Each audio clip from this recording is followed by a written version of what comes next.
In the first half of this video, I'm just going to go through the new Chaos Dwarf Legendary Lord start positions, their starting armies, the enemies around them, and then in the second half I'm going to talk about my experience with the 3 campaigns and how they played out for me over the first bunch of turns. This is just for the Immortal Empires campaigns as well, not the Realms of Chaos ones.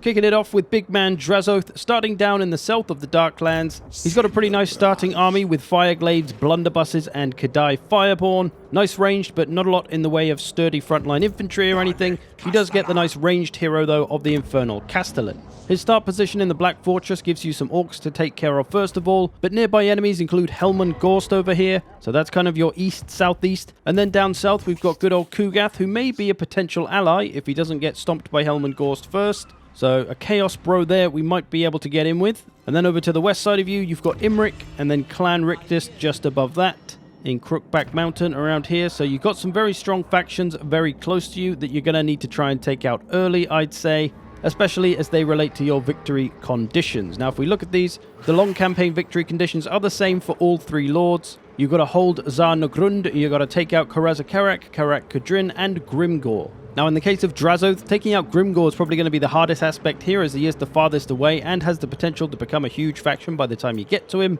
But the difference between the Chaos Dwarf factions is these short campaign objectives. For Drazhoath, it's taken out Imric and Tretch, who are, as we saw, very nearby.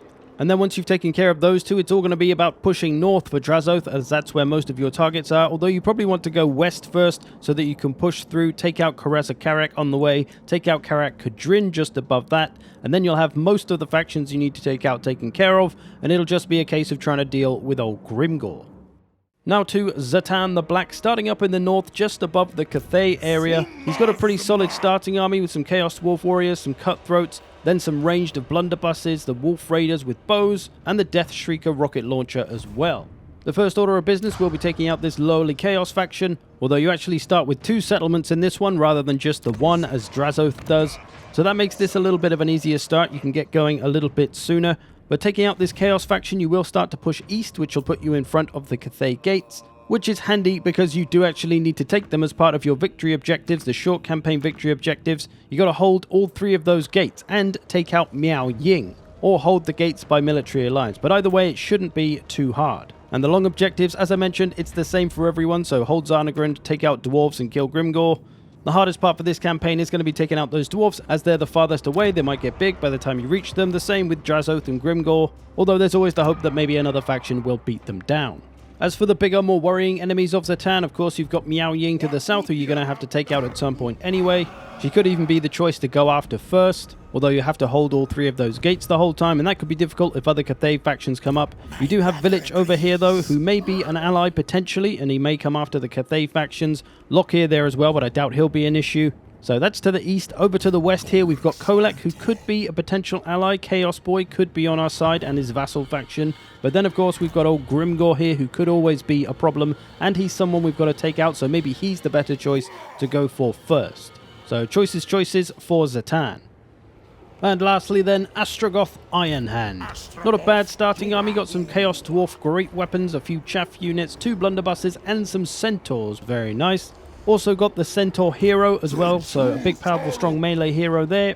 And his start position up here in Uzkulak is pretty much the northern Darklands area. And starting off, you're going to have some orcs to deal with to get your first province, but that's not too bad at all. The biggest, nearest worrying enemies is going to be good old Grimgor once again, but we do have to take him out, so it's quite nice that he starts close. No one else over here really. You got Kolek in the north a bit, but he doesn't seem like he'd be a problem. Over here though, Azag can be a little bit of a pain in the ass, although Karak Kadrin is also here. They might take him out, but then they might be a problem for you. But we do need to take them out, so we've got to go after them at some point. It's a nice position though, kind of central to all the main enemies you need to take out. Grimgor, Karak Kadrin, the dwarfs a little south. It doesn't seem you need to worry about your north too much. The Norskins here, you can make friends with those. Throg might come along, you can probably befriend him. So it's only really your objective factions you need to worry about. And speaking of which, your short objectives, you got to take out the Lamian Sisterhood, who start just to the south of you, so not too far to go to get rid of them. That should be easy enough. And then we've also got to get Krakadrak, who start to the north of us, but they're kind of far away, and to be honest, they'll probably get taken out by some Norscan faction anyway, so we probably don't even need to worry about them. And for the long 3, same again, take Xanagran, take out those 3, shouldn't be too bad. So I guess Grimgor, come and take out Grimgor first would be the best option, then come over and deal with the dwarfs as needed. Correct Kadrin over here, you never know, they might get taken out by somebody, maybe Azag. And Kareza Karak here might get done in by Skaven or something, hopefully. So I think Astragoth overall maybe has the easiest potential victory of a campaign. Now, to my experience with these 3 campaigns, what I did, how well it worked, and how well these campaigns are going. Some of them are further in than others, but spoiler alert, obviously, if you don't want to see this stuff, I understand. So, starting off with the Drazhoath campaign, this one's going pretty well at turn 27. I've got a couple of provinces, moving on to a third one now. I've taken out Clan Rictus at this point, but this is actually my second attempt at this campaign. I did this one on stream, but I made the mistake of going after Imric, I guess, too early. I don't know what happened really, but I declared war on Imric, went to war with the High Elves. Okay, cool, I was able to handle that, no problem, but then Clan Rictus decided to declare war on me, even though I attacked their enemy in Imric, and the Ogres over here also declared war on me, and then they basically all came at me with a bunch of stacks, and I just didn't have enough to fend it off. So don't do that, don't attack the High Elves early, apparently it just doesn't work out very well. This was on very hard I should say as well for all these campaigns, that's the difficulty. But in this second time round I came after Clan Rictus early and it's worked out pretty well. It wasn't easy, they do have a fair few armies, as Skaven do, but I'm pushing on to Imric now. He's got a fair bit of territory, so I'm trying to thwart him before he gets too big and tough to handle. I've just taken this settlement off him, and now I've got him pinned in one of his own settlements. I just had a fight with him in the open field. We're both worn down, but I've got a little extra army as well. That is costing me quite a lot in my funds, though. As you can see, my income is quite low because of that second army right now, but I am pushing quite expensive armies overall. My labor's a little bit on the low side because we didn't have any battles for a while, apart from the one we just had with Imric, but otherwise, it's mostly going okay. Turn 27, we should be able to get rid of Imric here, take this province, that'll be another nice province for us, we can start maybe making some money or something from, and then we're going to push back this way, try and take out the rest of Imric's stuff, and that'll be our 2 short victory condition factions dealt with.